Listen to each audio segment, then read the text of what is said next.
interrupt myself. It's mine if he rings again. Okay, we'll call the meeting in order. The Newman City Council and Redevelopment Agency of February 28, 2006. Please stand for the pledge and the invocation.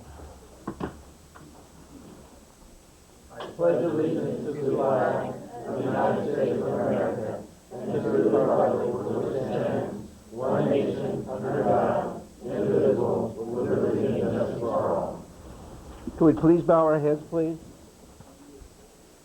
Dear Lord, thank you for bringing us all together tonight. We ask that you give guidance to this council to make sure that we do all the right things for our city, to make Newman the best city. In this we pray, amen.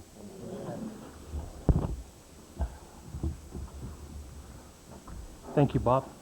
Could we have roll call, please? Present. Present. Present. Present. Present. Item 5, declaration of conflicts of interest. Have any this evening? Ceremonial matters, we have a badge pinning this evening. Chief? Good evening, Mayor and City Council. I would like to start by introducing our newest sergeant, Randy Richardson. Please come up. I'll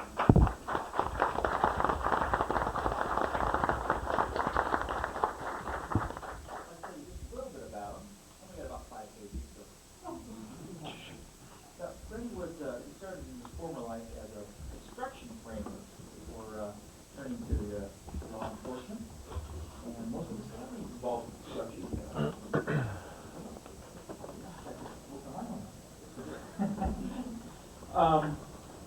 He graduated from San Joaquin Delta College in the Police Academy on May 24th, 1997. He started with the Newman Police Department on December 29th, 1998 as a reserve officer.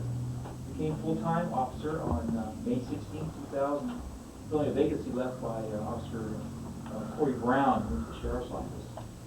He's been involved with the Department Explorer Post since about 2002 and is currently the post advisor. He and Officer Gabriel Cuevas were responsible for taking the post to the Explorer Academy, which is not really close to see San Diego and Colorado. It's quite a trip. Plus, we had help from one of our other advisors over there, Denise, and he used to be a driving force in that program. He was appointed to the Department Field Training Officer, which is responsible for the training of our new staff in 2003, and we held that until he was promoted to sergeant February 16th of this year. He's developed his instructor's talents as the department's defensive tactics instructors and taser instructor. Man can take more electricity through his body than I care to imagine. We saw that demonstration. Yes, you did. And he volunteered. It was shocking. Yes, literally. You had to say it, Hudson. And one of the components that we had as part of the testing process this time was community involvement.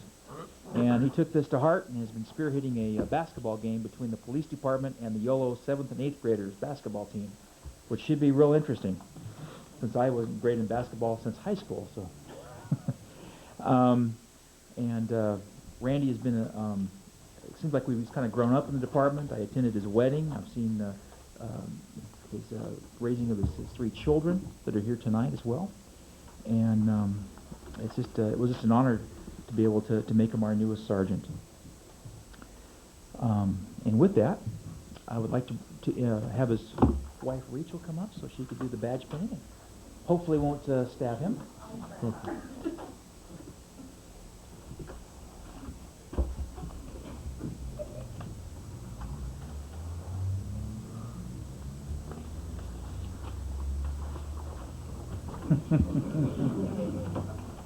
Very good.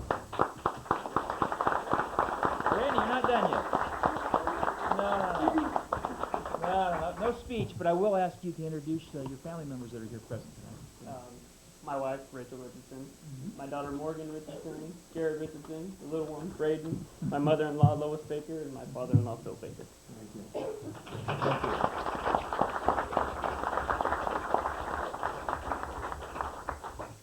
And that's what we have for tonight as far as ceremonial. We were going to try a second one, but that one didn't work out for the other employees. So we will We've got a little bit of a reception for our sergeant, so we're going to take a break from you folks, and I will be back to talk to you, and we'll try and save some cake for you. Just before you break, Chief, Randy, congratulations again. I just wanted to, you notice the man on the badges? And for those of you that aren't aware, you know, when we lose an officer in the line of duty, it's a significance and a sign of respect to their family and to our fellow law enforcement officers that we wear that band. And I think it's very indicative of the new sergeant here to have it already on his badge in a very respectful manner. Randy, one of our younger officers, we talked often about retention and keeping our officers here. We're very appreciative. I think I'm not over speaking for my colleague, that you've stuck it out, that you've stayed, and now you've already made the rank of sergeant, so congratulations again. Thank you. And Thank you, Chief. Chief. Got the support of his all our explorers right there, at least most of them anyway. Thank you. Thank you, Chief.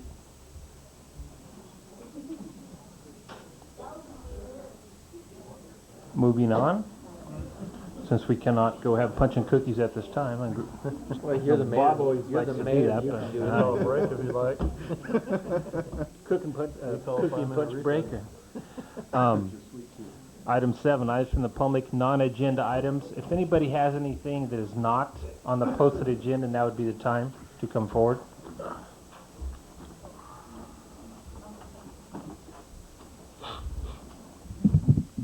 Good evening, everybody. My name is Martha Estrillo, and I've been a resident of Newman since 1970, and I am here to see if the City Council could review their city building policy, because my home loan through the Housing Authority was approved, but then it was denied through the City of Newman. The reason being is where I live is a future commercial area, yet they approved a brand new home to be built between 2003 2004.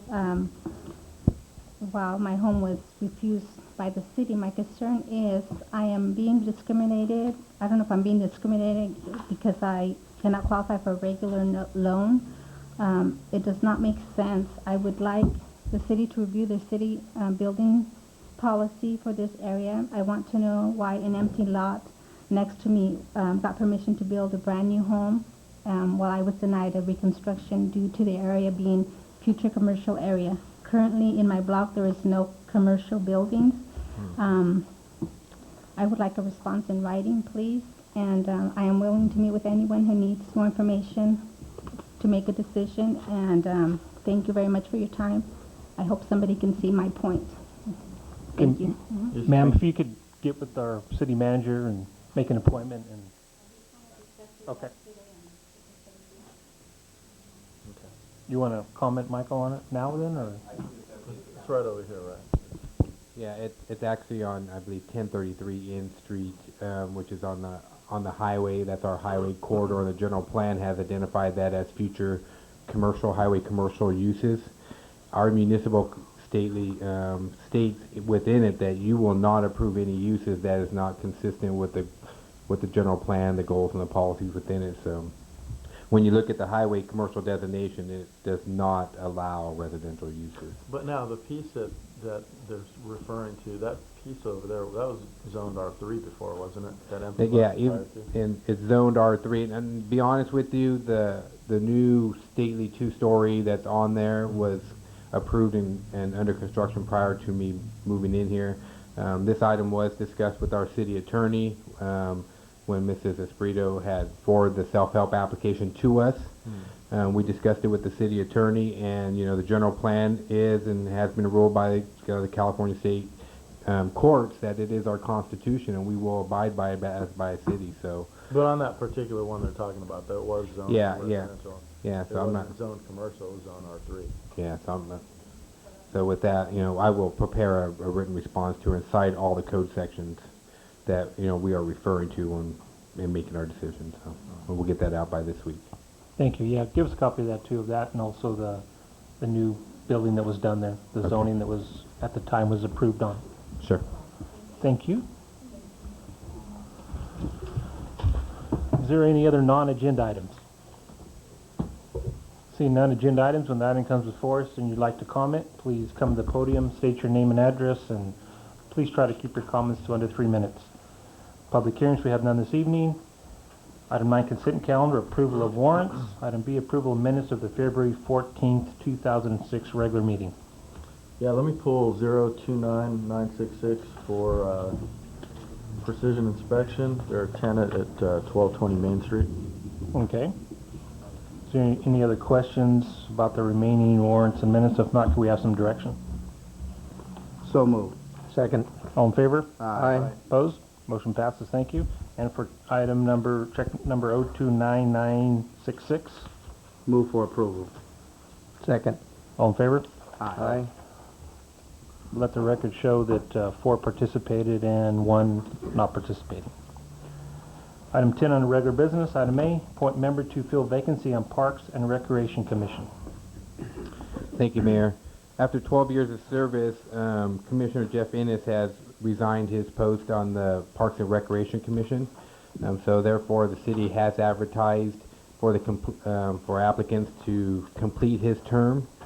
That notice was put in your package. We did receive 1 application from Mr. Sebastian Ringel, who is in the audience tonight, and we are recommending that you approve him to complete the term vacated by Jeff Ennis' resignation. Sebastian, do you have a big speech prepared? You told me? No. You'd just like to say a few words? What you told me about your experience, and that'd be great. Hi, my name's Sebastian Rangel. I've been a baseball coach in Crow's Landing for over 12 years. I started coaching basketball 2 years ago, and my point of trying to be on this commission is for the kids, to keep them out of trouble and off the street and make the police job easier. That's really all I got to say. I want to do it for the kids. Sounds good. We appreciate that. Thank you. Thank you, Council and Mayor. Thank you. Thank you for stepping forward and volunteering, Mr. Rangel.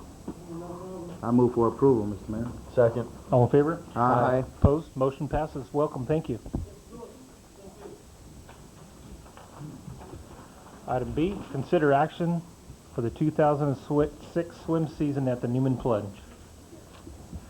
Thank you, Mayor. In my 10-plus years of government service, it's probably one of the hardest ones I've had to deal with so far. So we're going to do a report on the Newman Plunge. As you know, the Newman Plunge was constructed back in 1948. There have been some improvements made to the pool structure, such as plastering the pool bottom, completing the refurbishing the decking, the addition of the kiddie pool, adding some heaters and a few other things. But it for the most part remains relatively intact from its original construction. There, as part of the swim complex, there's also a main building there that houses both the men and women's restroom facilities, as well as the lifeguard area and the check-in area for people that are paying to get in. There's showers within there. It also houses the equipment, the recirculation pump, and the filters. In working with the Recreation Department, we have determined that in 2005, the Newman Plunge received over 5,000 visitors in that year. Now, that's not 5,000 unique people, but that's 5,000 visitors nonetheless. And we have a breakdown for you as to how we came up with those numbers. And it's a combination of several successful programs that we have in recognition to our Recreation Department. You know, swim lessons, aquatic camp. We have an after-school program that utilizes it. The school district utilizes it. There's water aerobics, the West Side Stingrays. There's several groups and programs that utilize the pool. So, and that's all broken out for you. If I could get someone to turn off the lights, we just want to show some. Here we're just going to kind of go over the building condition itself. This is some dry rot that you see in that main building there. The one beam that is a support beam there, and you can see how it's rotting away in that location. I believe that's in the men's restroom right there. And this is the condition of, it looks like the women's shower right there. Again, here's additional dry rot there on the support beam. This is in the corner of the main entrance area that, you know, people pay and go into and the lifeguards hang out. This is in the women's restroom. This is just a big chunk of cinder block that has been knocked off the wall there.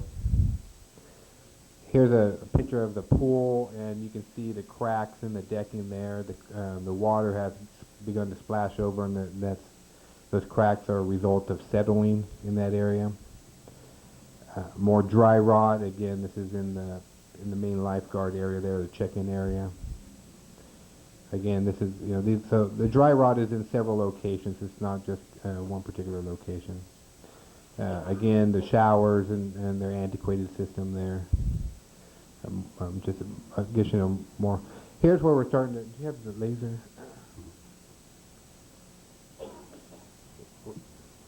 It's a little bit difficult. What we're talking about, there are cracks up in these areas here that you can see along in the building. And these cracks don't just follow grout lines, as you have a report from the building department. When you see cracks in systems in buildings like this, these unreinforced masonry buildings, and the crack doesn't follow grout lines, that they actually split the foundation, generally that's a sign of a failing foundation. So here's another one here, and you can see this is right on the corner here. So here's a big crack. That little piece right there, just you can. That's good. There was more dry rot. This is in the back of the building here. Maybe an animal has gotten underneath here, but you can just see how it's just starting to erode away at the base. Go ahead and forward. Again, more cracks. I believe this is at one of the main entrances to the pool here. But again, you can see the cracks don't follow grout line. They just split that structure right there. So that whole piece is breaking off. This is in the back of the building here. They get your fingers probably in there. It's pretty thick.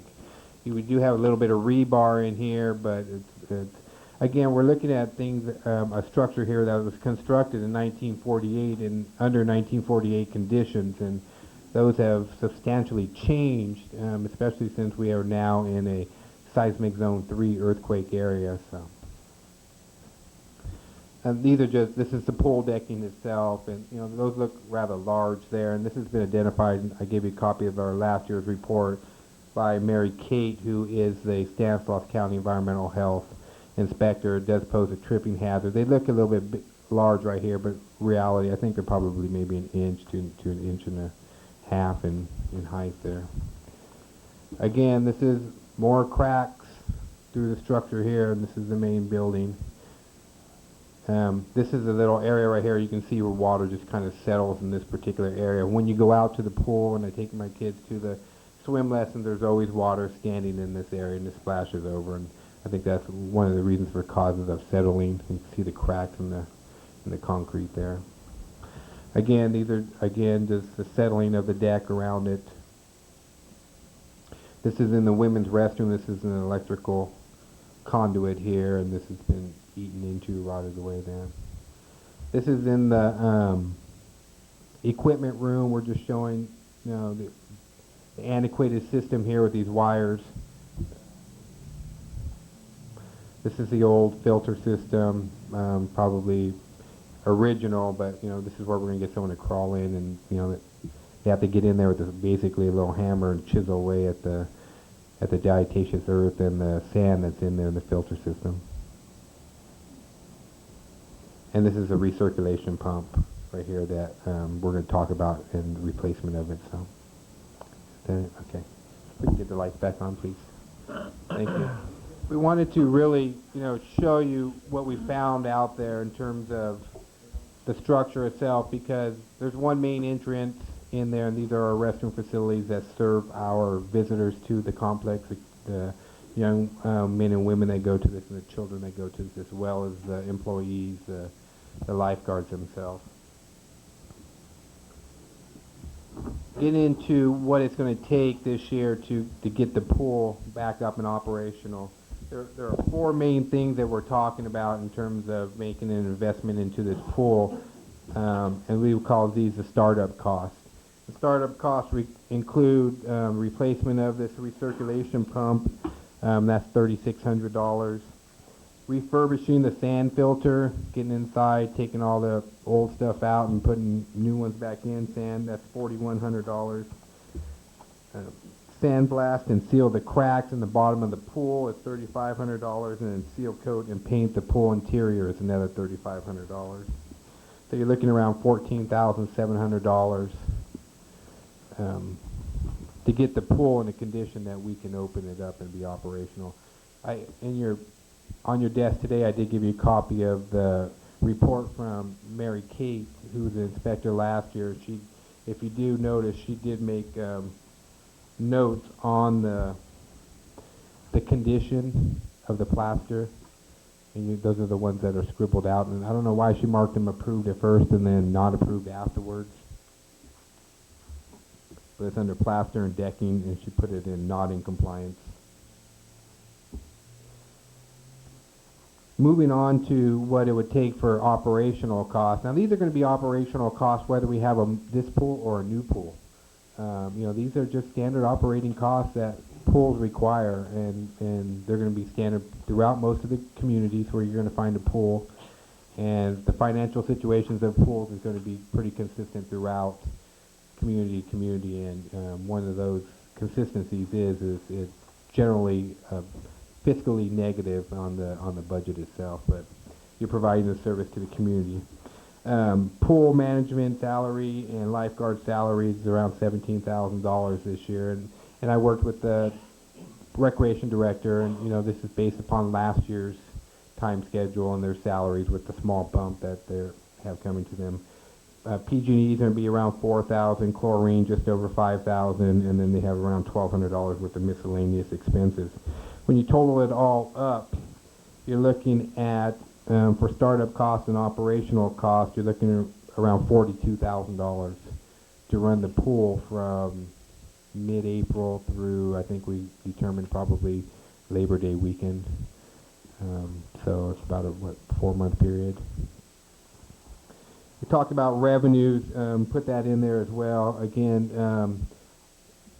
cities aren't in this business. Recreation typically is one of those ones that cities provide towards our residents, and because they're not a physically positive one. But just so you know, we're going to come out. We're going to be in about the $7,500 to $8,000 range in terms of revenue. So ultimately, that comes out to $3,400 is what the hit on the budget would be. So 34,000. Excuse me, 34,000. Yes. So when we look at when staff had to go back and look at all these components, and understanding that budgets are one thing and but providing service to the community is another one, and the amenity that this provides to our community, it was a difficult decision, but the overriding factor that staff considered was the condition of that building. And I understand that people want to get in there, but in my opinion, it would be very difficult for me if we open this up and, that very slight chance that we get earth movement and something happens to that building and there's children in there. You have one entrance in and out, and that's right next to that building. That's something that I think we really need to consider in terms of liability issues. And it's easy for people to say, open up that pool, but it's also easy for them to say if something happens, why did you open that pool and put our kids in that type of building in that type of condition? So with that, staff had to make that recommendation that at this time that we don't open the pool. We have a structural engineer on standby. If the council so desires, he can be in here next week to do an analysis on that building if you want to get spend additional monies to take a look at that to see if that's even a feasibility. He's on vacation this week, but we definitely made sure that he could get out here next week to prepare a report for that. So we have a structural engineer that would look at that as opposed to just our building department who has looked at the plans and the building itself. So with that, I can answer any questions that you may have at this time. I'll go ahead and start. As Michael said, the cost of running a pool is going to be the same whether you have a new pool or an old pool. And I'm not afraid to put money in to open the pool this year. But, like Michael said, I think we should wait and get that structural engineer to take a look at the pool because if we don't, and we do put all this money into it, which I'm not afraid to do, then the county or the building department says that building can be occupied, then we're just wasting our money. So that's what I think we should do first, is get the structural engineer to come out, see what he thinks about the building, and go from there. Yeah, I would concur with that. I think it's really important that we know the total cost of what it's going to take. Everyone knows in this room how important that pool is to Newman. And Newman, to me, does not have a lot to offer to our young people. And if all possible, I would like to see it stay open. But, of course, we need to get the report back, the structural report, to see if how serious the problems are. One of the things that bothers me when I see these pictures, I think we've neglected that pool. And I think if you go back and look at some of these pictures, especially the electrical ones, that really concerns me. And I just don't understand why we find ourselves in this position. With these things were not taken care of. I mean, and I realize that it takes money to repair these things, but we've totally neglected the pool. And we've only done the things that were really, truly necessary. And I don't think, even if you had a brand new pool, you're going to have to continue to upgrade and make sure that things are taken care of. And you're going to have these expenses. I just think that we've not taken care of the pool the way it should have. That's all I have. Mike? Okay, Charles? Done, Mike. I view this as a very important asset to the city of Newman. And if we ever close it down, we're going to lose it. It happened in Patterson. There was an article in the paper the other day. It's taken them 23 years to get another pool. I don't want to see Newman go that long without a pool. I agree with John and Bob that we're not to the point right now where we can make a decision. I went on a tour of that pool, and it is in bad shape. It's not as bad as what the pictures show, but it's bad enough that it is a possible risk to the children that are there if there is an earthquake. So until we get a structural engineer to tell us whether we can go in there or not, and we can decide whether we can vacate that part of the premise, the building itself, still use the pool, put up portable potties, if we have to have changing rooms or not, then we can make a decision. But I am definitely in favor of looking towards keeping it open, but with the understanding that the structural part of that building has to be addressed, because these children are the most important things. And like Michael said, if something happened and there's an earthquake, I would feel terrible if one of them got hurt in any way in the least. So proceed ahead that way, in my opinion, and then we'll make a decision after that.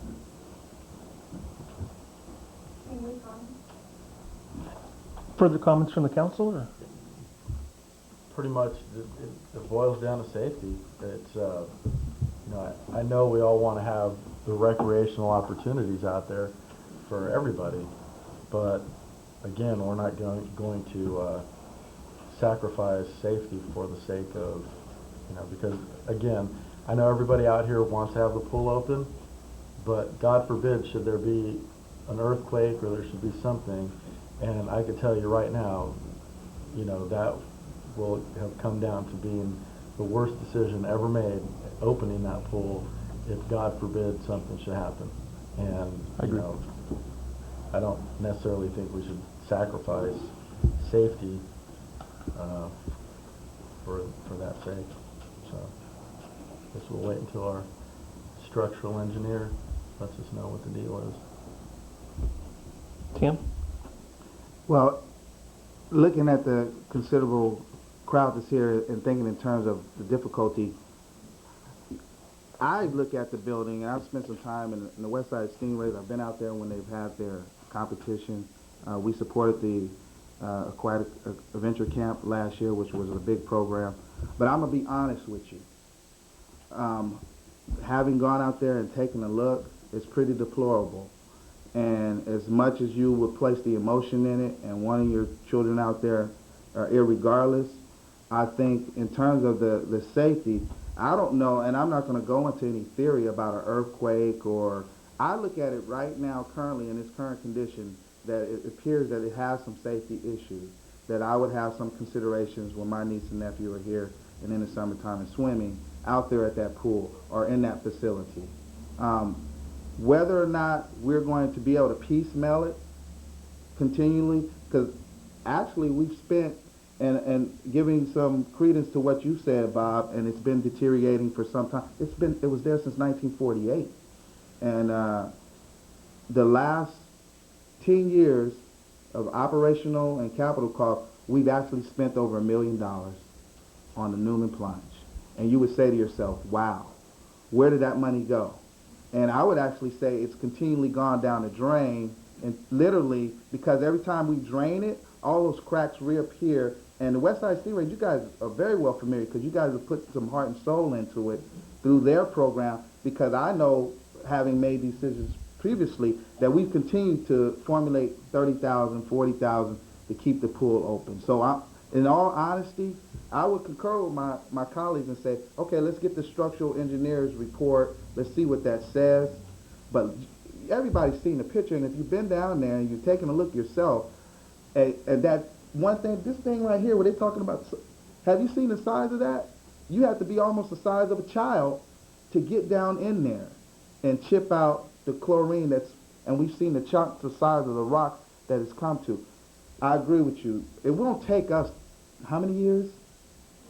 No, you won't see that. I have a letter here that somebody said, well, can't some of this new development and some of the things that are going on pay for a new pool? We vision us having a class pool here in this town. How much time that would take, it certainly wouldn't take that much time, but it wouldn't happen overnight. We'll get the structural engineer report, because that's the way that we're moving. I would hope that there's something that we may be able to do, because I wanted to pose this question. Could we get away with actually just doing the pool itself without using the use of the facility? Because I think that's our overbearing decision-making to a certain extent. I mean, I know it is mine, because the pool is, out there, and you can get in the pool and get wet and swim and race. Michael? There's certain health standards that have to be met for pools. If we don't use this facility, the backup plan is you have to bring porta potties in, and then you don't really want kids going in the porta potties and going directly back into the pool. So then you have to get, washing and possibly shower type of equipment out there on the pool deck. So I don't know. Those are things that we're going to have to look at as well when we do this analysis and get the structural engineer. We'll have to come up with that, and meet all the criteria that the health department, is going to want us to meet. Changing rooms and restroom facilities. Well, let me throw this out there, because I agree with the mayor. It's a valuable asset. We may need to take a further look to see what it's going to cost us, because we have to kind of balance this out. We have baseball programs that have some 500 kids. We have soccer programs that have over 200 kids. And we know how hot it gets in Newman and in our town and on the west side in Stanislaus County in the summer. So we want to support this program. But I'm going to take it outside of the box, if you will, a little bit, to where if we have enough parking lot out there, what it would cost us to possible rent, a module or a portable, something that would facilitate probably the health aspect. Because that'll take away some of the safety avenues and aspects that I'm looking at. And that's just an idea. And I think my colleagues might think, I don't know, you think that might be something that is plausible? No, yeah, I agree. I mean, if the council so chooses, we'll get a structural engineer and we'll work close with Vera Kate at the county and run all these scenarios by her and have her come out and take a look again, obviously on the deck and all that, and get a heads up and a game plan ahead of time. Cover all scenarios. I wanted to, this letter is from Wendy De La Roca, and she said something about the construction and the possibility of a new pool. And it talked about fundraising, and it talked about community coming together. You just saw a gentleman volunteer his services to the city for the recreation committee. And I'm going to put this out there because I think that there's enough people in this room to push through that type of support for our community, to have something much better than what we have that's been very usable, but it's old and antiquated and outdated. And I think that's where we're going to have to push forward, because we're not going to be able to keep doing this. Honestly, we really aren't, because it's going to come down to where we'll just be shut down. Well, you know, it's kind of ironic that we have an item on here next that talks about the review of the facility fees, impact fees, and so forth. And, you know, that's one of the discussions that we've had up here numerous times. And, you know, that's something that we've said that we want to have brought back here and have a discussion, you know, and bring the community into this as well. As far as when we look at the fees, and one of the folks here alluded to it a little bit in her letter, saying that those are the type of recreational facilities that we want in our community. In one of the new parks, we want a swimming pool or some of these other things, and you know, to include that as part of our fee structure.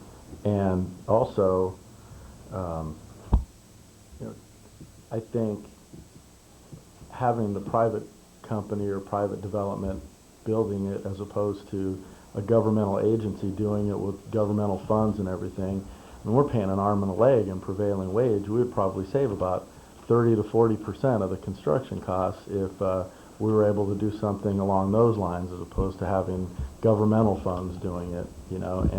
And I think that's one of the things that we really need to look at. And if I might, that's one of the things that I had a concern with at the last meeting when we briefly discussed this item.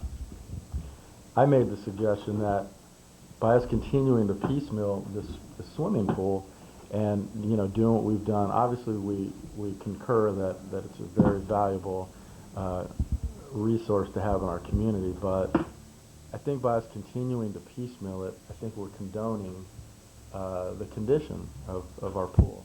And, you know, as our community grows, we're, you know, pushing 10,000 people now, and quite frankly, this isn't, that's not what I want people to come into our community to see when they come for meets or they come for different types of things for, you know, for swimming.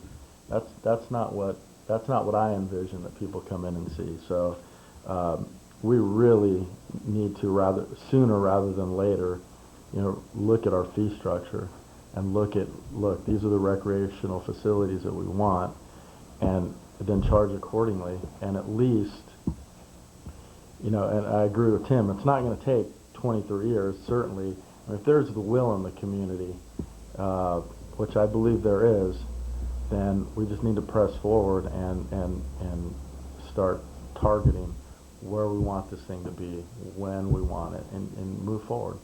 You know, I think that's what we really need to do. So, I believe we have some folks that would like to comment.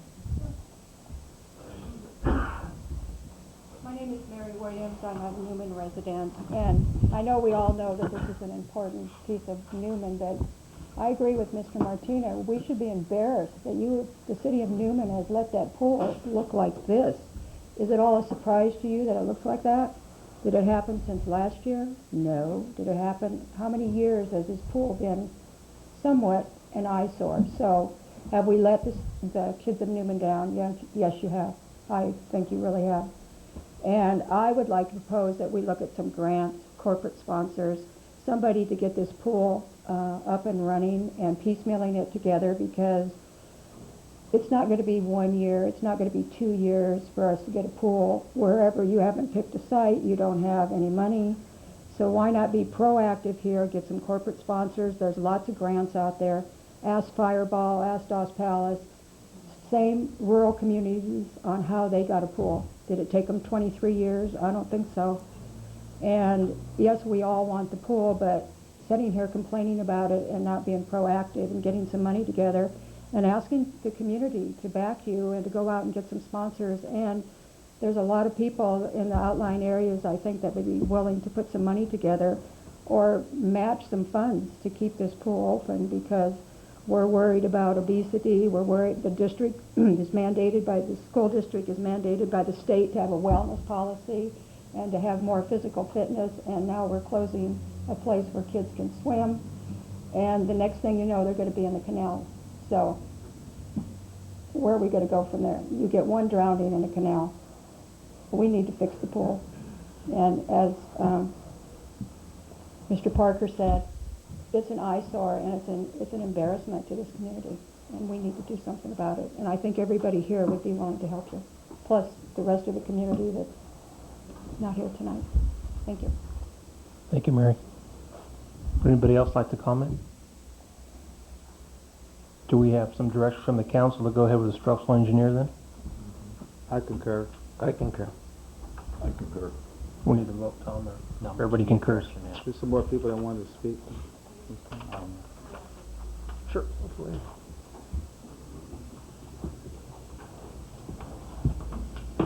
I'm sorry, Mary, would you be willing to work with our city manager with some of that information for some of the other rural towns, because it's very beneficial to us? Wonderful. We look into part of all those fellas. I've met with him, and I was willing to do anything to help get this going. And for all of you who know me, that if I decide that I have a vision, I will help you. I know what you mean. And I like the proactive activity. Thank you. Hi, I'm Sandra Raposa, and live here in Newman. And maybe a suggestion something we could do if it's a requirement of funds that need to come up. It may not be a large amount of funds, but you know, anybody that swims at the pool and wants the pool to stay open, we could try to organize, you know, fundraisers. We do dinners, we do candy sales for school and for, you know, cheerleading and football and all those other sports to raise money. And if, you know, if we need to get funds together as a community, maybe we can do, you know, a dinner or, you know, different types of community fundraisers that could bring some additional money in to, you know, maybe at least help keep the pool running this year.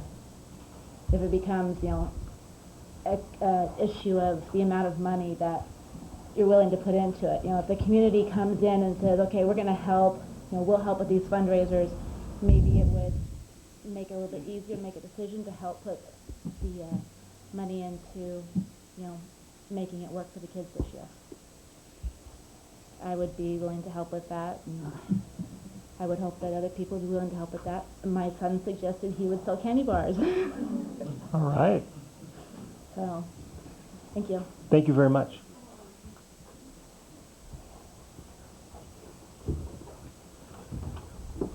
I'm Stacy Cadle, Newman resident. I have been pool manager for the last 2 years. Raise it. I don't want to see this pool get shut down. And I came here 6 years ago and took all my kids, 6 years ago. And it was like this 6 years ago. And I mean, sure, it's true here and there, but it's not as bad as these pictures portray. And I think that there's a lot of stuff that can be done community-wise. I mean, I'll do whatever to get this thing going. I'll make phone calls. I'll get people out there. There's other things that can be done, and there's so many people that will help. I got all my lifeguards here. I got aquatic camp kids here. We got to do it. We got to get it going. And I know that everybody pretty much in this room will do their part. And I just want to see it open. Thank you. I agree. Thank you. I think we all share your passion with keeping the pool open. Our main thought is safety.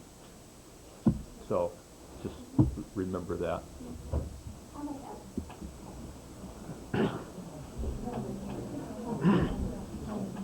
I'm Danielle Davis. We've been here for almost 4 years. My kids love the pool.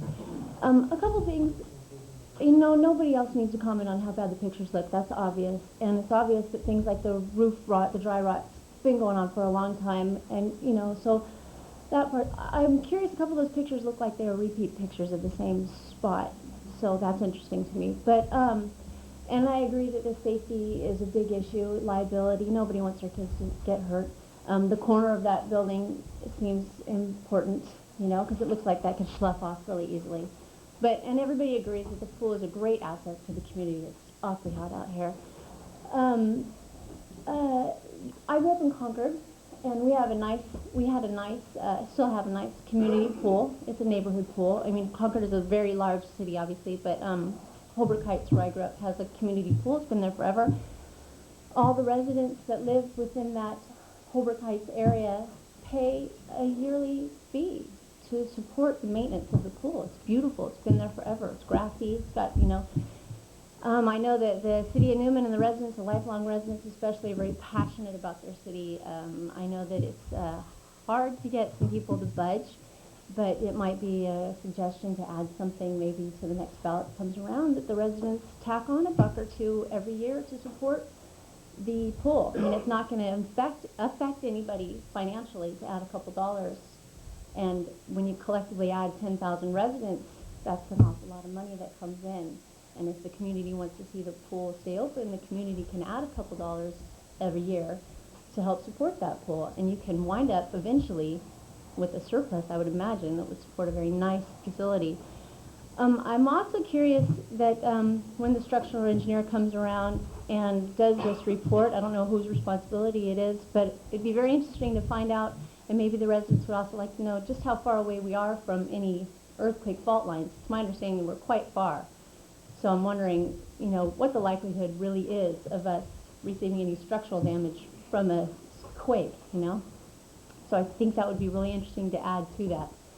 I don't think it would take much for that corner of that building to come down, but at the same time, to blame it on an earthquake that may not ever affect us, seems I like agree we're... with you. I almost think if I bumped into that wall too hard. But then again, to put the fear out Right, there that right. we could That's why I suffer don't a major theorize, earthquake, yeah. it's my understanding that the fault lines run really wide out around this valley. So what would it take as far as magnitude-wise for that to wave out to us and cause the corner of a building, So I mean, things like that would be nice. I'd like to see know. it. Sure. I'm sure the structural engineer would have the figures and calculations and data on the last earthquake, hopefully. You're only about 50 miles from the San Andreas Fault. Yeah. It's up in the hills, right? Yeah, from the San Andreas Fault. That's the 50 biggest miles one. is not very far. And then you have the Orostimba fault line, which is a deep submerged fault line that's in between or right in the foothills or on the other side of I-5 there as well. So We're also in a liquefaction zone. yes, we're also in a liquefaction zone. So these are all factors that they'll take into consideration. We are classified by the state as having the same seismic zone as the Bay Area. So. Well, it just seems like that would be something that would be nice to add to a report if it's going to be made public. Because just to put the word out there is going to cause more panic than maybe is necessary, Seems like it ought to be included. That's it. Thank you. Thank you.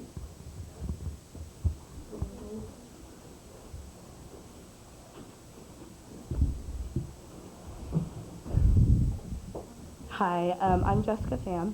I've been an active member of the Westside Stingray swim team for 11 years. Love swimming. I'd like to bring up the issue that our Orostimba High School swim team has to travel all the way to Los Banos just to have an actual swim team and participate. And actually, we just got off like maybe 5 minutes before 7, and we rushed here because, swimming's our life. We love it, and it'd be a shame just to see our dreams go down the drain. Hello, my name is Crystal Fast, and I have been a lifeguard for 2 years at the Newman Plunge. And I don't want to see this go to waste, the pool, because I have done all that I can for this pool. I recall a few of us scrubbing the pool for black algae, I think it was, on our hands and knees. And we offered to even paint the pool, the flooring. So we've done a lot, and I know that other city members have done a lot too. So it's valuable. All these people in here, all these little kids love the pool, and we've tried, and basically it's up to you guys now. So we'll do pretty much anything. We've seen it all. So okay. It's up to us and the structural engineer. Yes. Remember that part. Sorry.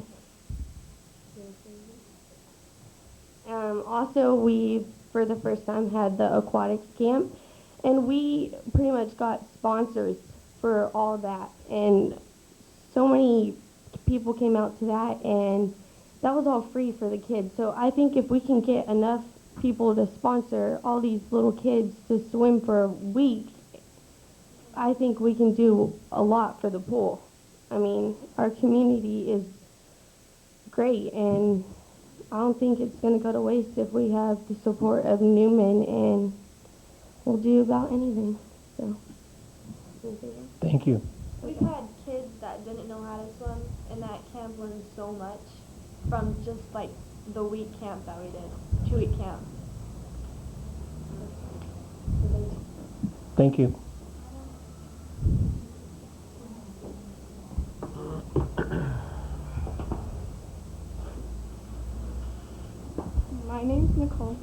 My name's Nicole Cross, and I personally have been on the swim team as well for, I don't know, 10 years, and then I was a lifeguard for 2 years, for the past 2 years.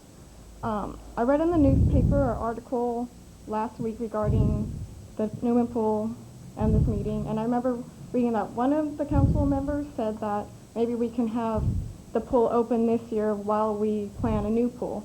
I didn't hear anyone talk about that tonight, and I was just suggesting maybe we can still do that. Well, I think that article was written before, the structural part of the building came into view, so that's why we have to wait, for the structural engineer to tell us, even if we can't open it. That's part of the whole equation. But Yeah, I understand that, but also, as everyone has heard and noticed, this has been like that for like 10 years. Ever since I was on the swim team, it looked like that. So I mean, why wasn't this brought up 10 years ago? I mean, the structure was exactly the same 10 years ago. Why wasn't there a structural engineer brought in 10 years ago to fix it and all that stuff? that's a good question. Well, actually, honestly, I can recall sitting behind this dais and knowing the condition of the pool and making a judgment call on continuing to piecemeal it together. And the West Side Stingrays representative, I have a letter here from our interim city manager, Jim Buell, dated 3 years ago. Because I remember making that statement then, that I can't see us continuing to do that. And you're absolutely right, young lady. I mean, that is why we're up here, because we have to make tough decisions. And it's very difficult. But I envision, just as my colleague has stated, we're going to have a new pool in Newman. And I would be willing to stake it out. But in the interim, to answer your question, to make it run now, that's actually what we're trying to see how we can facilitate that. Okay, well, I was just saying, like, maybe we can still piece together it, like, this year and work on for next year having a new pool, like, during the whole year, the whole summer, or something like that. You'll be, well, I was just going to say that next year is real ambitious, but I won't be that ambitious, but I was just making a suggestion. Thank you. I'd like to see a new pool Thank you. within about 3 years, actually. Just putting it out there. My name is Just really. My name is Carolyn Mendoza. I'm representing the West Side Stingrays, and this isn't the presentation I was originally going to talk about. But we talk about building a new pool, which is a fantastic idea. Patterson is ready to open their new pool. They have approached us about being their swim team. If we don't have a pool to swim in this year, that becomes very attractive to us. However, we look at in 2-3 years down the road, they will swallow us. It will no longer be West Side Stingrays. It'll be the Patterson swim team. We don't want to shut out the Newman and Gustine people. The reason we have the West Side is so that we represent the West Side. We have swimmers from Grayson. We have swimmers from Patterson. We have swimmers from Crow's Landing, Gustine, Santa Anela, Los Banos. Los Banos has a humongous team. We haven't had a swim meet here in years. If you have a swim meet, you draw 2,000 swimmers for championships, plus their families. We would love to bring half of that for a swim meet to come and patronize the businesses here on a Saturday. We would love to do that. We can't do that. While we talk about fixing this pool and getting it ready, of course our number one concern is the safety also. We want to make sure that it's a safe place for the kids to swim. You know, I have my own children that swim. And we can talk about a new pool, and that's wonderful, and I will work to get a new pool, but we can't shut this one down. We cannot. Everybody feels passionately about it, but we don't want to deny the opportunity to swim competitively like Jessica does. They have to drive to Los Banos this year to swim for the high school. We don't want to have 65 people have to drive to Patterson to go swim in their pool and pay $200 or $100 an hour to use their pool. So thank you very much for your time. Thank you.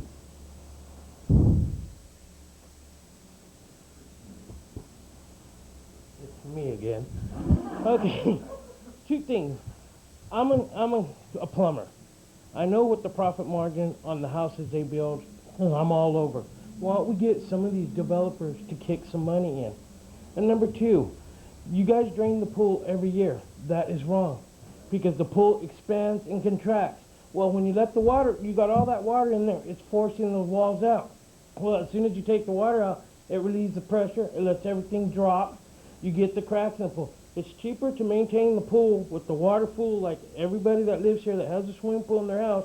Do you drain it every year? No, you leave the water in it, you maintain it. Yes, it may cost $4,000 to maintain it while we ain't using it, but it's better than paying what? $3,000 for a new to resurface the bottom, another $3,000 to take the cracks out of the bottom, and another $3,000 to paint. $9,000, you're looking at $3,000, weigh it out. Which would you rather pay, $9,000 or $3,000? Because I know, I grew up in Crow's, I didn't grow up in this area, I grew up in Lathrop, but I moved here about 10, 15 years ago when I met my wife. For as long as I know, Crow's Landing has never drained their pool. They only drained it one time that I know of, is because they just resurfaced it, repainted it, filled it back up, and you can go over there right now and know that pool has water in it year round. And they run the pumps maybe once a week for 3-4 hours just to circulate the water. Then right before summer, then they do the big maintenance, come in, clean the pool up, throw all the burnout in it, get it ready for the kids, and they're ready to go. And they don't have the problems with the pool cracks and all that, or no cracks on the sidewalk, because, like I said, everything expands and contracts. And when you take the water out, you're letting everything contract, and you put that water in, well, you're pushing it all back out, well, something's going to give eventually. That's my point about draining that pool. Sebastian, you see how much appreciative I was of your volunteering to be on the planning commission? The first thing I noticed was plumber. Hey, that's good.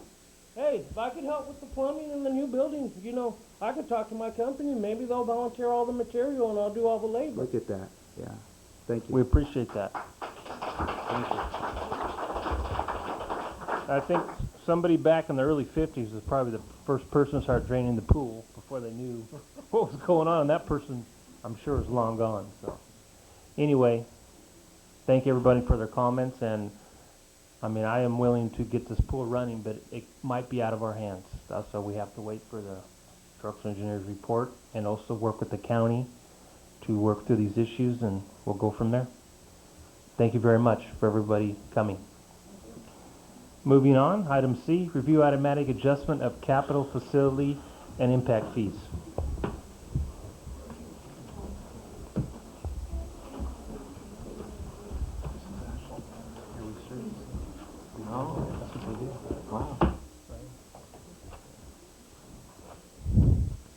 Thank you, Mayor, council members. This is just an informational item. Back in April 2002, the city did adopt and update our capital facility fees, also known as our impact fees. These fees go towards programs like in our park system, or parks and recreation fee. What we do is we calculate and put all the improvements that we want citywide, including a new pool or something like that, in there, and then we amortize it by the number of units, and then you figure out a cost to buy the land and develop it. Question for you, Michael. Yes. On the, just in looking at the breakdown of the fees, and this kind of carries over a little from the last discussion that we had. Now, I know on one of the development agreements, there was, well, one of the agreements that we did, there was the additional plaza fee, which was, how much was it, like an additional? Well, we started at 250, now we get 500. 500 now, right? And under this now, it's under which section of the that's not part of these fees. That is actually something we do separately in development agreements. Okay. So it's like a supplemental fee, if you will. So now, could we do, and let me ask this, because obviously if we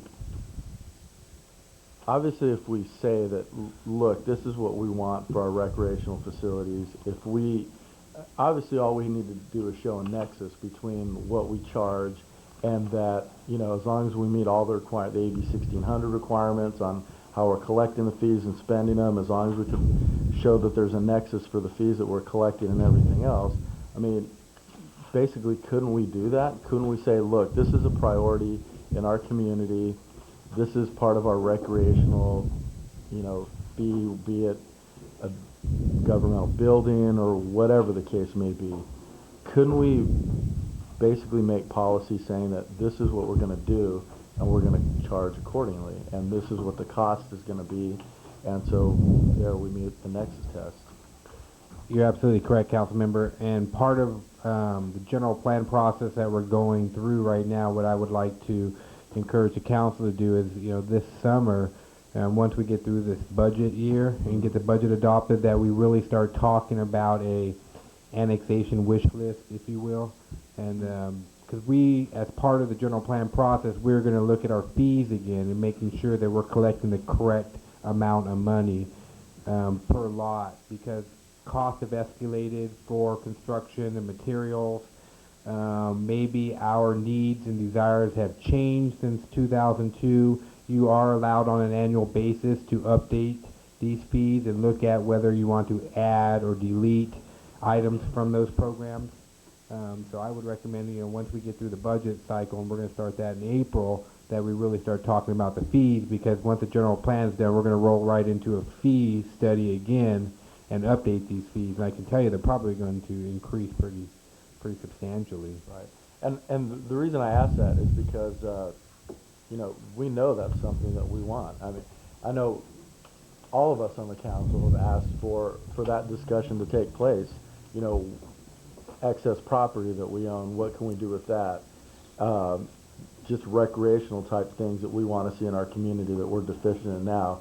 We want to see that. All of us on the council have had that discussion in one form or another, that we wanted to have it brought back. And I understand that we're going through the process with the general plan revision and everything else, but that's something that we as a council anytime can make policy and say, look, we're committed to doing this, and this is what we would like to see. This is, the type of facility. At least maybe solicit some information to see what's out there.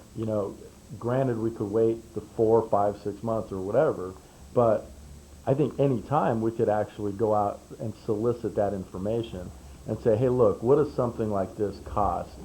How big is a facility like this, with the restrooms, with the showers, with everything else. Again, and it kind of ties into what we were talking about. We own excess property. We own stuff that we can maybe, sell, that we, that maybe we aren't using, and just maybe maximize some of the things that we already own. But I think if we at least started now to solicit that and say, what is something like this going to cost? How can we, and doing like the folks were saying, as far as, what are some of the different communities doing? Dos Palos, Fireboss, some of these other places, are they doing public-private partnerships with different, with the private sector to save money on the construction of it? But I think sooner rather than later, I'd like to at least see us get some preliminary information so we at least kind of know, because it sounds to me like the community has the will. It seems like they're very interested in seeing something like this move forward sooner rather than later.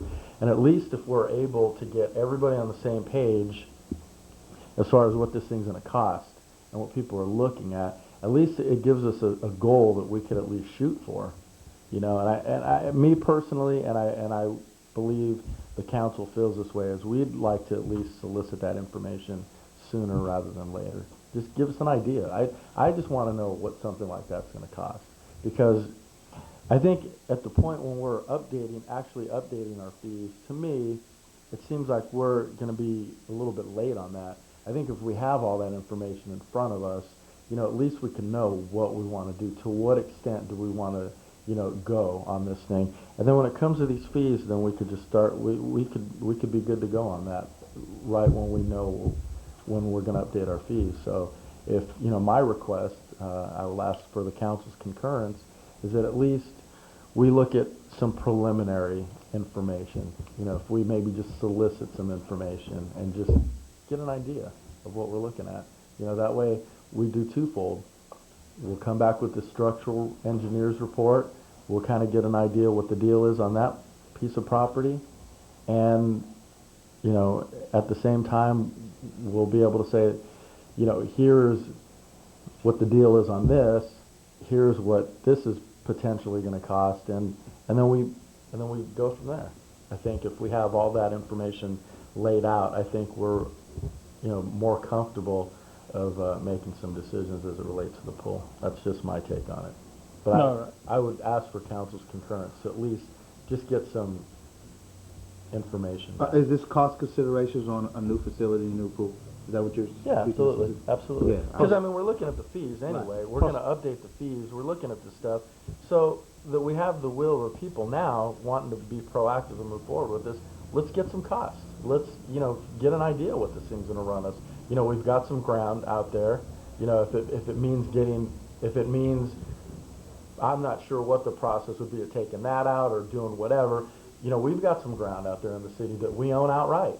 You know, do we look at maybe putting up some of our ground? Do we look at doing a private-public partnership? We have the ground, you know, we work out something in a development agreement or something and work with the private sector to do it for a fraction less than it would certainly take for us to do it. But I just think that we need to be proactive.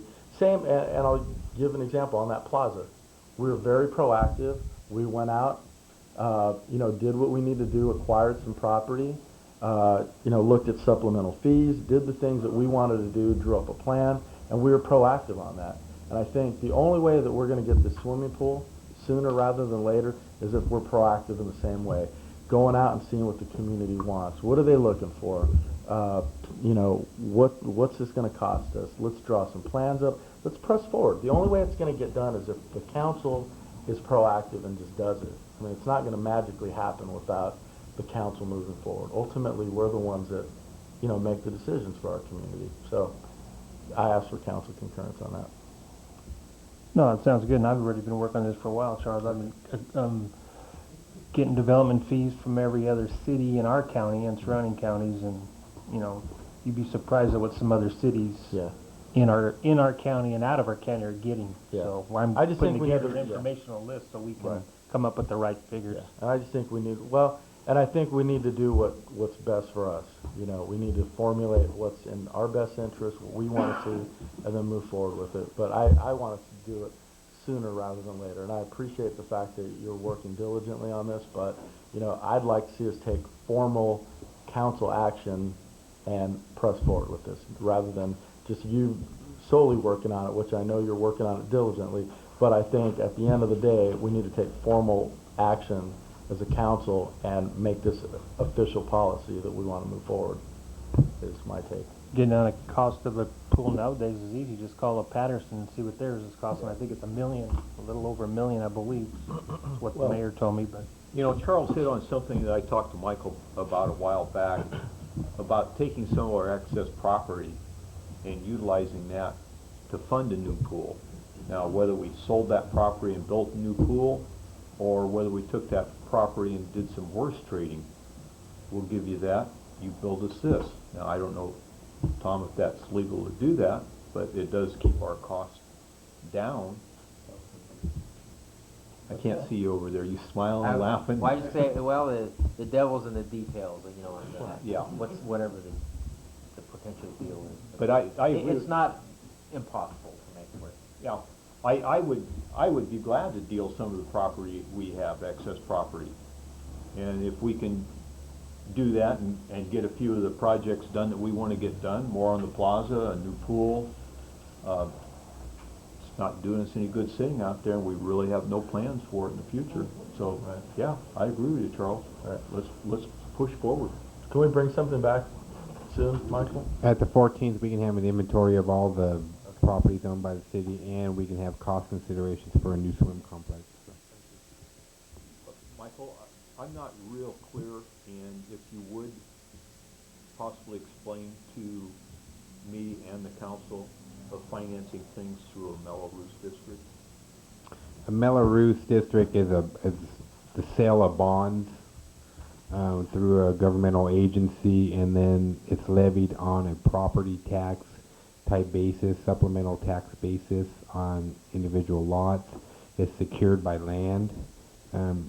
Typically it's secured by land, and then, that land uses as collateral. The bonds are sold on open market. You have investors in there, and then basically it's a supplemental tax. So Walker Ranch, per se, in Patterson, and Patterson Gardens, I believe, which are funding most of the projects that are going on in that community. The pool, the city hall and stuff, they pay anywhere from $1,500 to $1,900 a year in supplemental taxes, or a Melrose tax, if you will. And the city, by selling those bonds, has that money and is using it to build these facilities, and then they're paying it off through the taxes that are being collected on individual properties as they develop. And just my take on that, it's an indebtedness to the city still, Yeah. where our fiscally conservative town, we've kind of not delved in down that road just yet. We really haven't looked at that. But to give you a prime example, that's what our school board is dealing with currently. And so it's an indebtedness, and we've kind of kept ourselves fiscally conservative, where we're not too grossly indebted, and I think it's worked well for our balance sheet. But there was something mentioned also along those lines where you may not have to necessarily make it a Melrose per se, but our speaker, Mrs. Davis, brought it up, and it was something that I'm not particularly afraid of, but that is, if you have a swell of community support, that we can actually add a parcel tax, a tax per se, to ourselves within our city limits. That is a self-funding mechanism, whether it's for a pool facility, whether it's for other facilities for the city, whether it's for police and fire, because this city is eventually going to need full-time staffing in fire. Part of the things that we talk about, but something that I think, and I can be appreciative of you saying that, coming from the audience and the public, something that we may actually have to look towards for a self-source of funding. And not that idea is not one that's not thrown. You see that sign on the developer's signs that say no Melrose. There's a certain attractiveness to that, but it is, if I'm not misspeaking, it is an indebtedness as well to the city. That's correct. Like a third potential measure could be, and this is how they, I forget what community does it though, through the vote of a people, they could voluntarily round up their PG&E bills to the nearest dollar, to the highest dollar. So let's say your bill is $23.75. They would round it up to $24, and the city would get that 25 cents, and that would go to a recreational type facility here. And it'd go through a vote of the people, and then everybody does it, and you can collect, depending on the size of your city, but the size of a community our size, probably anywhere from $15,000 to $30,000 a year doing something like that.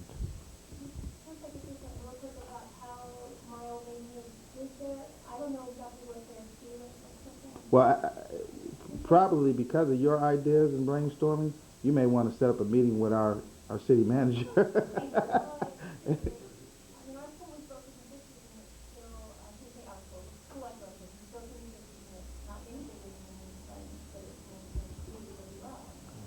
Yeah, it may be doing an assessment district from that particular. Concord is a large city, and it's right, and that's something that's a little different. We're looking for our small city, which would be citywide, perhaps.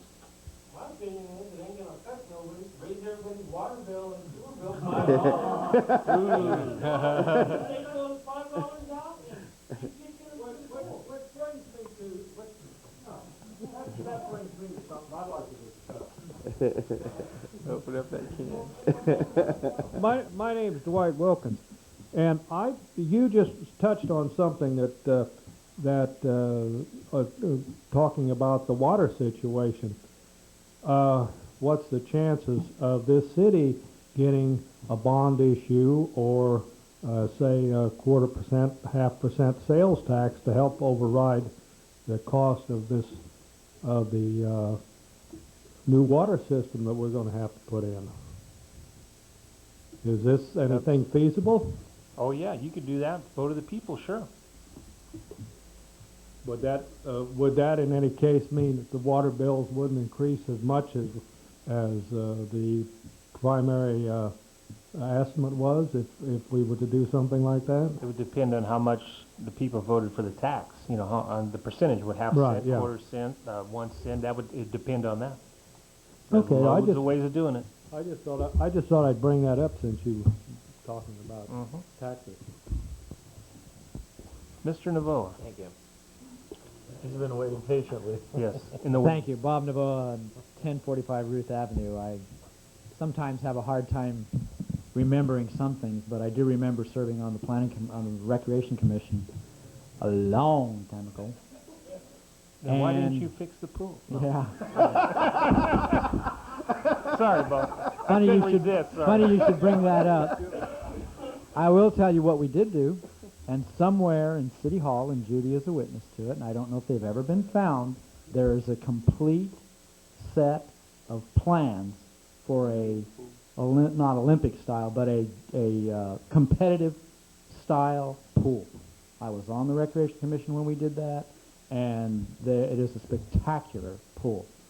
And it would be one that any swim team would be just tickled pink to swim in and dive in. I mean, it had a complete diving area, it had a racing area, and that included lockers and showers and all of that. And so somewhere those plans are in City Hall. I think, if I remember correctly, I may have a set of them, and I'm going to start looking for them.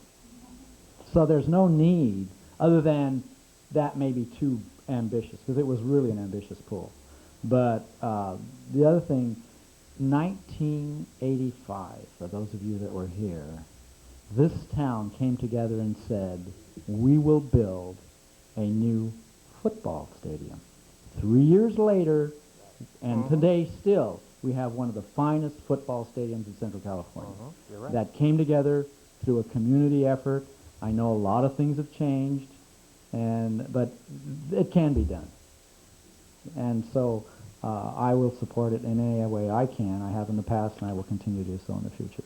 Thank you. Just for informational, way back, way in the boonies, where were you going to build that new pool at? On that location. Same location. Same location. Yep. Okay. And that was before the skate park and before the expansion of Louis Newman. And, Was that in conjunction with the school district, Bob? Or was that strictly city? No, I think it was strictly city. You know, it's a long time ago. It's got to be like 78. That's not so long. Yeah. Well, I'll tell you what, Everything is relative. you and I were both a whole lot younger. I was going to say 1948 might not be. Who remembers the Thank you, original Bob. pool? I remember that. I've been here forever. Okay. So, you understand what you're doing then, Michael? Yeah, back to the agenda item. Oh. Forgot where I We were was. talking about impact fees. Okay. So the engineer's index said it was 3 1/3 percent, so we raised them 3 1/3%. Those are all shown there. But coming back to the next meeting, we're going to bring some cost considerations for a new pool complex. We will try to locate Mr. Novoa's swim complex that he helped design, and then talk about the fees. It was the fee part that got us off into the tank. Yeah, that's good though. And as Michael, is that 3 1/3, is that a standard set number? Can we go higher than that? Is that a state? It's an index that's published that all cities use, so we use a standard index, and it's Engineers News Record Index. It's an index that all municipalities and like the BIA, they all accept. So If we felt that our fees were too low to start with, then that really wouldn't have any. yeah, that's kind of what I was speaking about, and part of my presentation was when I say our fees are low, even though this index is 3.3 1/3%, construction materials and costs have gone up a lot higher than that.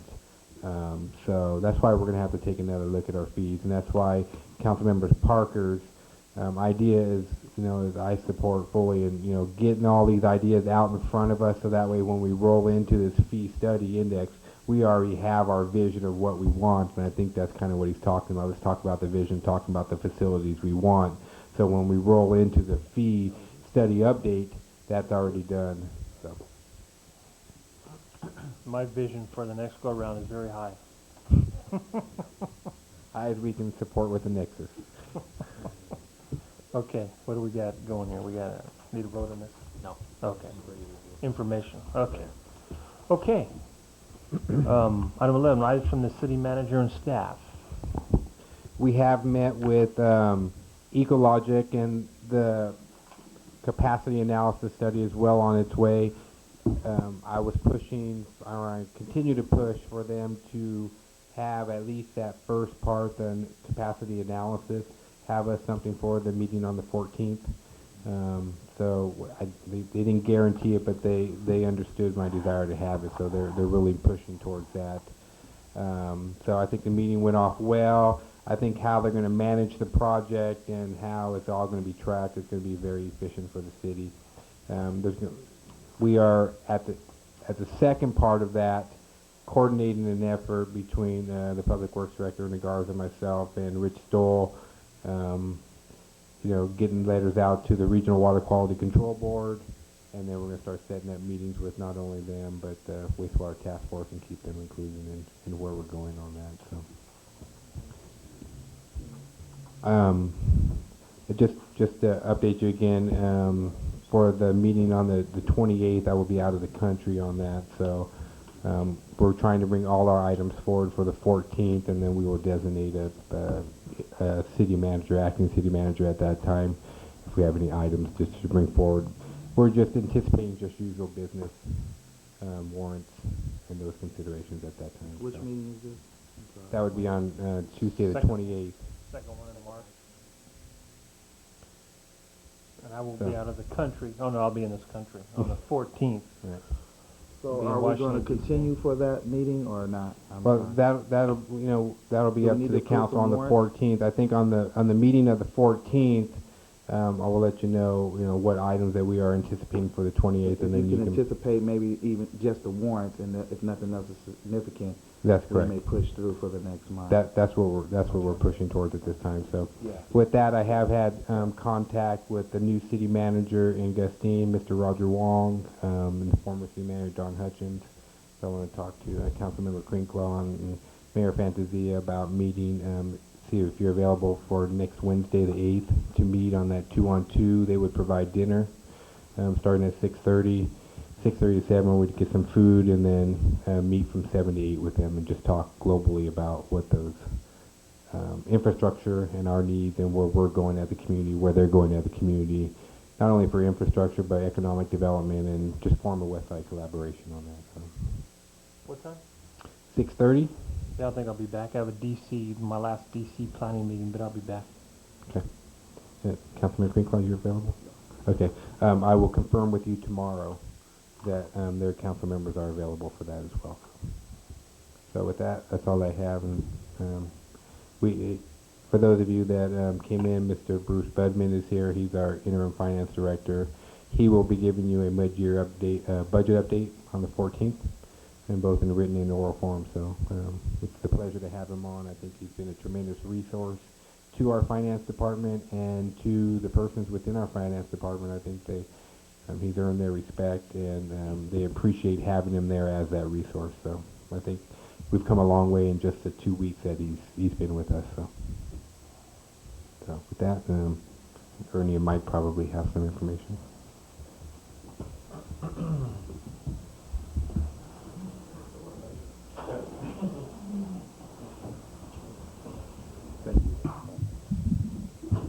Just like to update you a couple of things that we've done since our last meeting. Is the police department participated in the school district's gang awareness presentation that they had at Yolo Middle School on February 21st.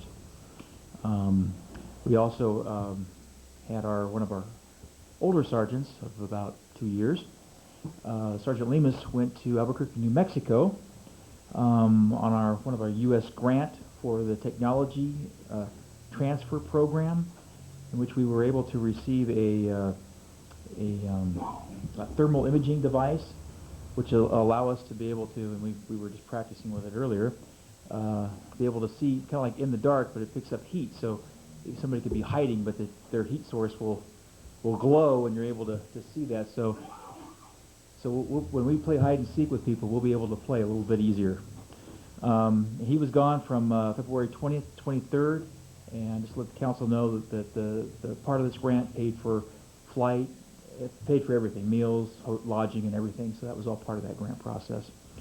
So, and then we're also working on our replacing our laptops. We have in our patrol cars. We're looking at our first. We received. We're going to be utilizing the the laptop itself, making it a unit that's going to be in our trunk, and then we're going to be utilizing a new touchscreen monitor and then keyboard in the unit itself, so it'll provide a little extra room in there. That's part of our budget process that we were going through, and the county is also upgrading their laptops for this purpose as well. The laptop that we replaced is one that in which it was one of our first laptops, and the keys were so bad that they could almost come off on your hand. They were so getting old. So it was nice to be able to make that kind of a change. And then a couple of the letters that we utilize a lot were sticking, so it's just it's just very nice to be able to get that. Plus the screens were getting kind of old as well. So we're going to try this one at this point, and then we'll be looking at next year budgeting for additional ones for the rest of the units. So with that, be able to answer the kind of questions you may have for me.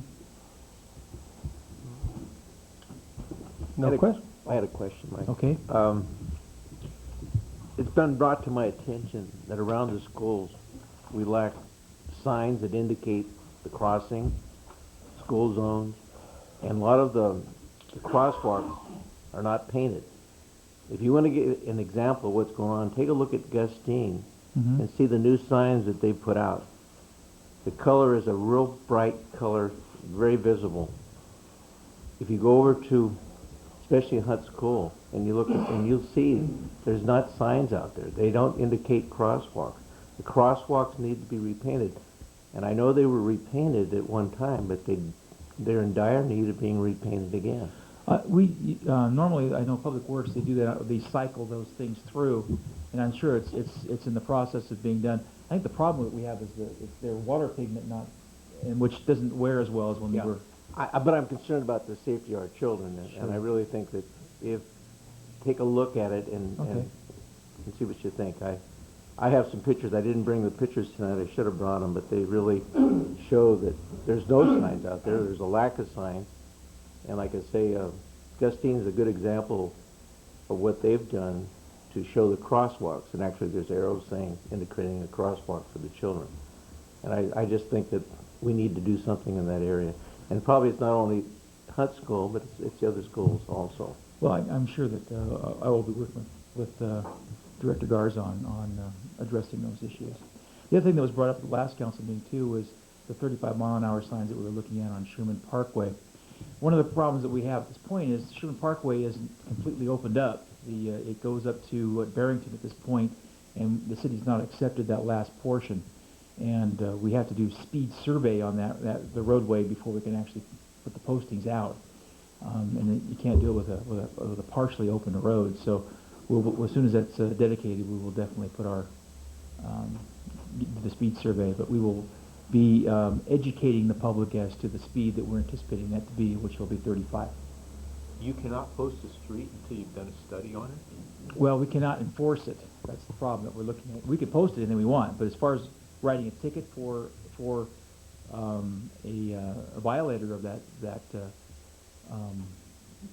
speed limit, unless you do a speed survey, which has to hit the 85 percentile, and you have to do a speed survey study, you cannot write a citation for a violation of that. So what's the speed limit on that street now? Yeah. 65? Oh. We can. No. You cannot do 60 miles an hour. Basically, the way that this thing is, I would anticipate that I might be challenged, but I think I could take that to court for 25 miles an hour, which I don't think it's appropriate for that roadway, but because of it's all a residential area, I think I could probably take it to that extreme at this point. But I think the appropriate speed that we anticipate is 35 miles an hour. So. The speed survey say you're guilty beyond a reasonable doubt.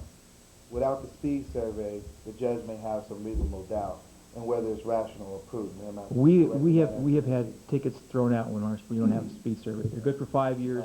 We do them on all the ones that we do radar with. We can pace a car. But that's what it works out to be. So you can still get the ticket. Yes. No, I'm just examples, kids.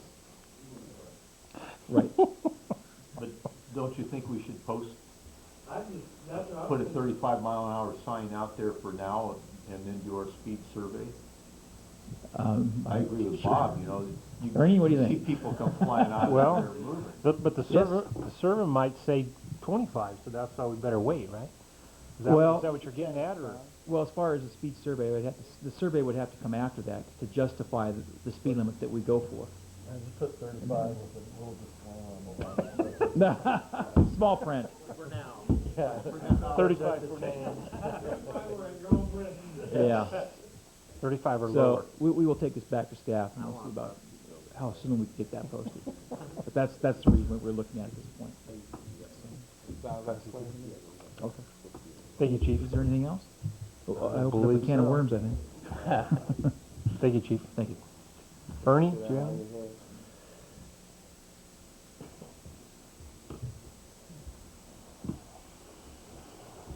Yes, good evening, Mr. Mayor, council members. I do have 3 items, but first of all, I wanted to address the crosswalk issues. Our crosswalks are controlled by stop signs, so the Caltrans regulations have stated that the only time you stencil those and say slow school crossing ahead is when you don't have a stop sign there. So we have been advised for about 5 years now to let those fade out, and that's why they haven't been I'm not talking about re-stenciled. stenciling, Ernie. Pardon? I'm not talking about stenciling. What I'm talking about is signs that are on the side of the road that indicate the crosswalk, that are, like I say, go down to Gustine and you'll see them. And then I'm also talking about the crosswalks themselves that have faded in a lot of those areas. Some of the crosswalks, they do fade, and again, as the chief pointed out, it's because we used to use oil-based paint, but they don't allow it anymore because of air quality. So we got to use water-based paint, and it doesn't last as long. But again, going back to the crosswalks, they're controlled by a stop sign. So I just wanted to point that out. I didn't know if not you, what I'm talking I didn't about. know if you were meaning the No, we're not on the pavement same markings. page, but what I'm talking about is actual signs. Actual that indicate- signs? Actual signs on the side of the road that indicate a school zone, indicate a crosswalk where kids cross, or actually an arrow pointed down saying crosswalk. Like I say, take a look at Gustine. They have these signs, and they're very visible. I'll bring back a report for you on that, okay? Are those So- on 33? Because they're on 33. Yeah, I well, wonder see, if that's ours why, aren't on 33, ours are on city streets, and that's why. And I believe that the one on 33 is not controlled with a stop sign, and that's why they have that. And that's why they have to point it out. Yeah, And but that's for all sa- I'm getting at. But for further safety, can't we put those signs up? Well, I'm sure we could put them up, but we need to put a whole bunch of them up because we have school crosswalks. We have to paint them yellow, any crosswalks that's within 1,000 feet of a school. So I'm just pointing out the regulations. I can bring back more information on this if it pleases the council. I think the bottom line is, Ernie, what I'm concerned about is the safety of those children that Sure. use those crosswalks. Yes, exactly. And so the fact that they faded and we're using different paint, I really don't care. What I'm saying is we have to go back and repaint them so they're visible. I think we have to do that. Yes, we do, and we do that. We try to do that on an annual basis. We do it when the school gets out and the hot weather is here, but they do tend to fade rather quickly. One of the items that I had was our CMAQ distribution funds.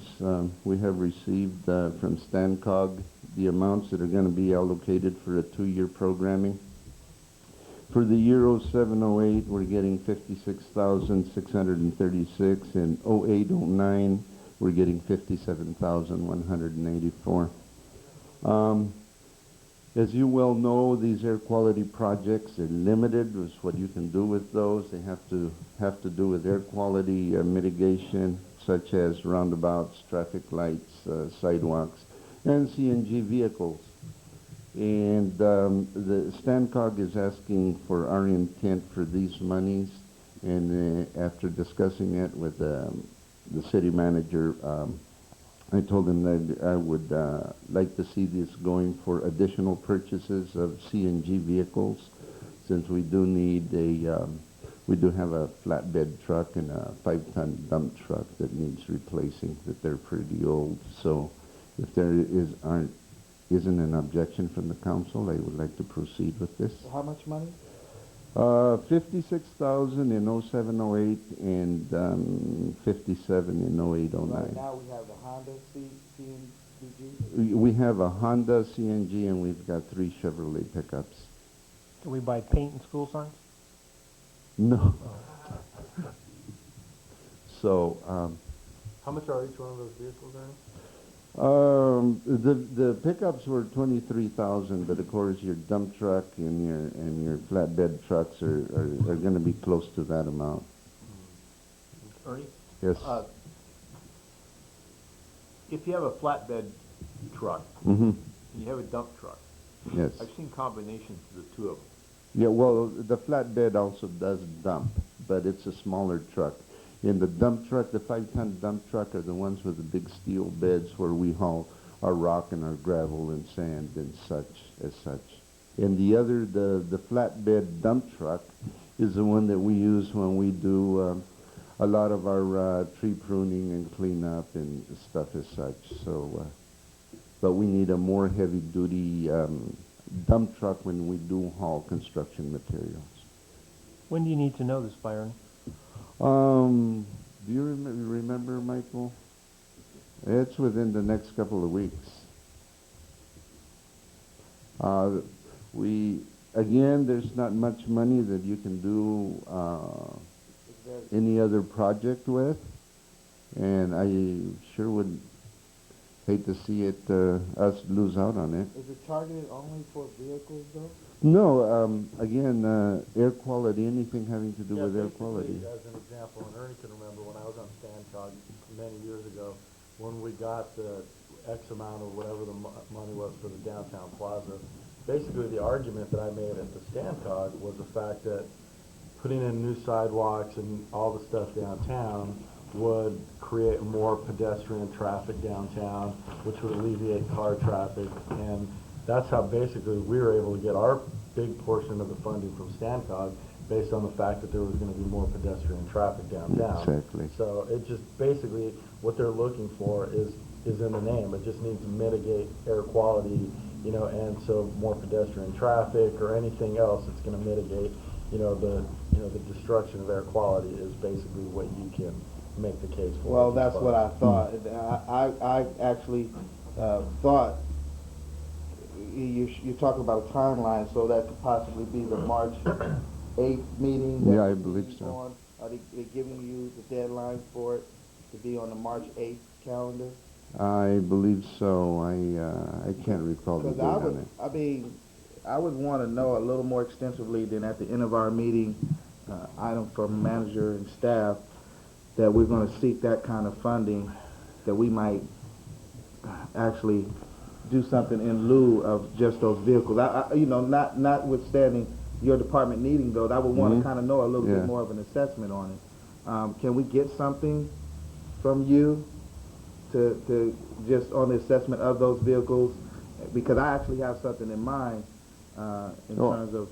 I was hoping for suggestions. I really couldn't find. See, our last CMAC project was our sidewalk infill project. Right. And if you'll recall, that ran into, I believe, $190,000, and that was doing along Yolo and along Kern. And only certain streets qualify for this money. Otherwise, they would say, "Oh, let's put it into Yolo for the route to school," but it doesn't qualify for that. We don't have any place else I can think of where we need a traffic light and have enough money for it.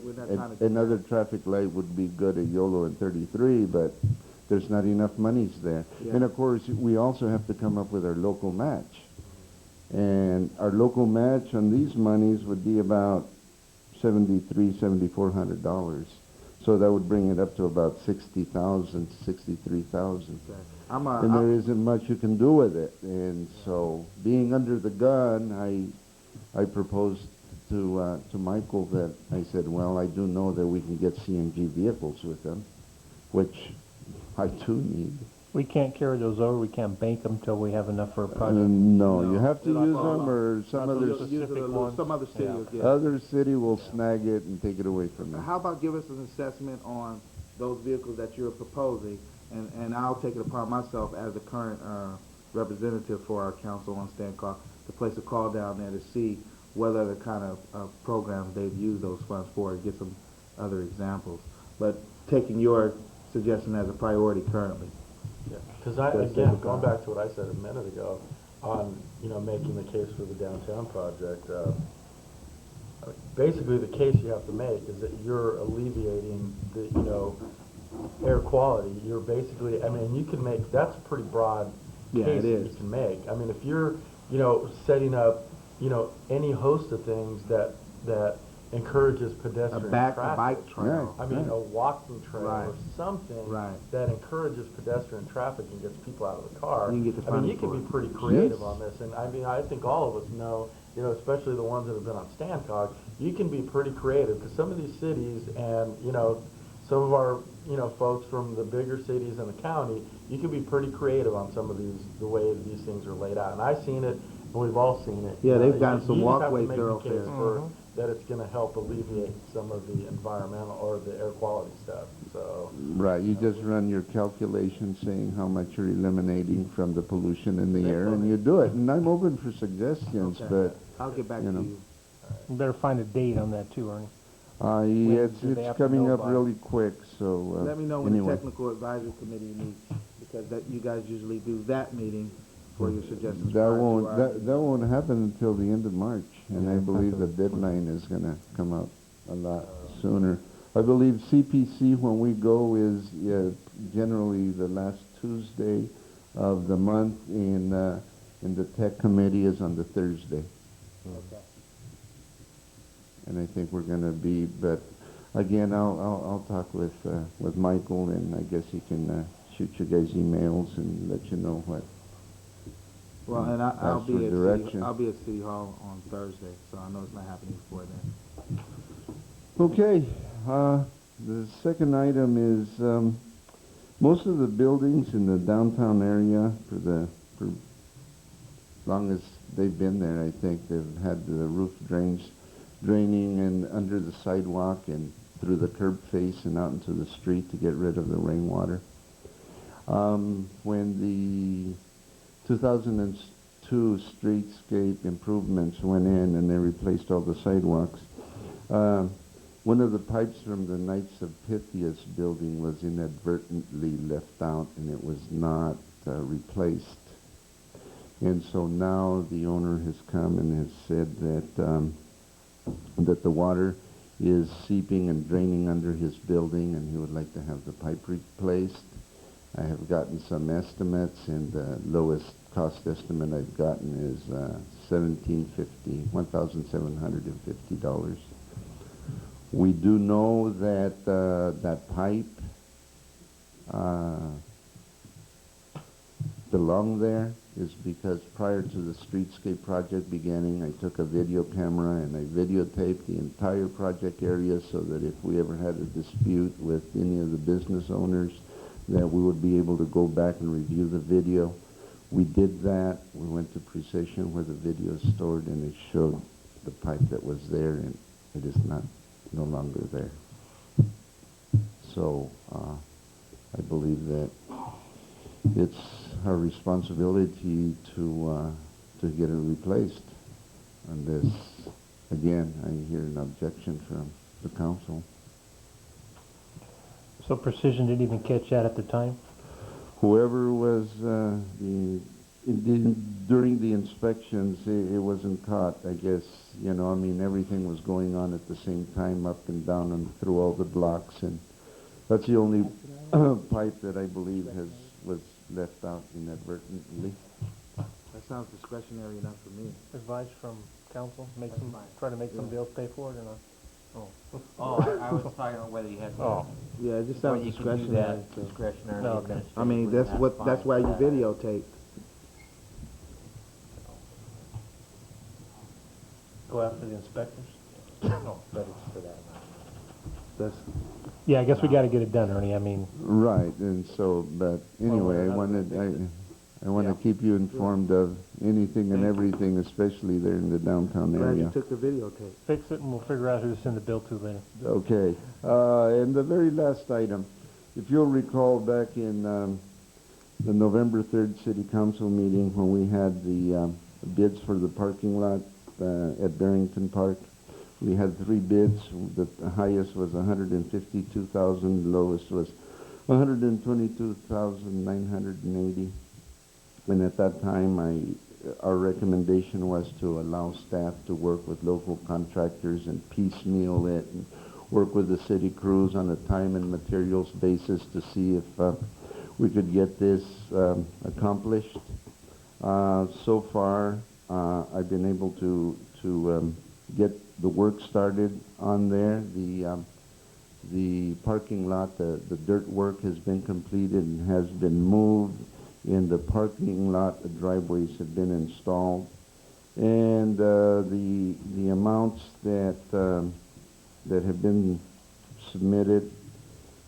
Mostly, what we couldn't do anything about was the cost of materials, the asphalt and the concrete work and the aggregate base. But in totaling all these up, it comes to, I think we can get it done for about $84,000. So we can get a net savings close to $40,000. So That's great. I would like to move ahead with this and get it taken care of, and I will be bringing you, as the progress on the parking lot is taking shape, I'll bring you some PowerPoint for the next council meeting to show you how the work is progressing out there. Great. Okay. And that's all I had. Thank you very much, Ernie. Thank you, Ernie. No more staff here. Items from city council members. Well, we have our recreation director Oh, and our city Terry. treasurer.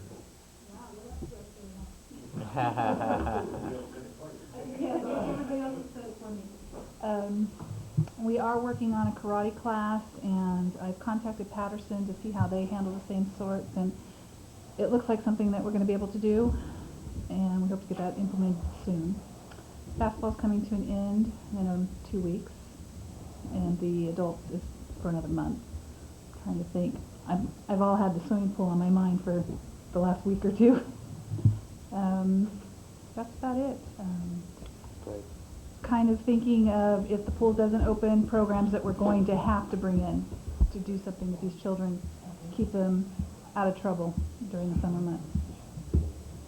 And I think that'll be our main objective if the pool doesn't open.